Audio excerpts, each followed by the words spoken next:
Je ne sais pas si tout le monde vit la même galère financière, ou alors suis-je le seul à découpiller d'une embellie générale de laquelle je me suis dépareillé pour ne voir que le système n'est pas assez nanti et que tout le monde se la coule suffisamment douce pour exploser au moment opportun le volumineux coffre-fort de Baye Aladji dont Adja Marem vantera à Fort-Ngoyane les mérites de sa gestion émérite en claquant, comme seuls savent le faire nos belles sénégalaises, le chiffre d'affaires réalisé si ce ne sont les tontines ou retombées d'investissement et autres placements nationaux de notre vaillant secteur privé désargenté. L'heure est grave. La Tabaski approche sa grande patte gambadée de l'Adoum et point de généreux preneurs dans cette anarchie citadine instaurée en mode de gouvernance sociale de la fête la plus importante et populaire du pays. Un autre problème, me diriez-vous, dont il conviendrait de faire tout un tintamarre, la Tabaski, ce n'est pas le foutoir, et Dakar, qui en a marre du désordre, n'est pas un enclos à ciel ouvert. Mais chaque chose en son temps, et celui qui urge est de savoir où trouver le fric, qui fait grandement défaut aux concepteurs de l'émergence. Chers messieurs, dames, émergentistes, où est passée la thune?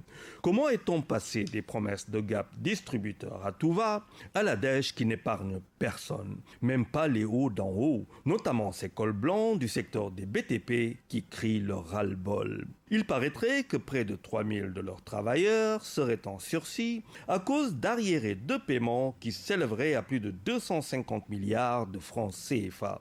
J'entends même dire que tous les grands chantiers de l'État sont à l'arrêt pour défaut de cash. Tout comme j'ai cru entendre que la très importante délégation générale des pôles urbains du très silencieux Seydou Sissal n'est pas dans le flow. Pas un copec de reçu en 2019. Pas besoin en tout cas d'un bac plus 50 pour comprendre que ce n'est pas le Pérou et que le trésor de l'émergence expire la tension financière et ne fait pas dans le blow.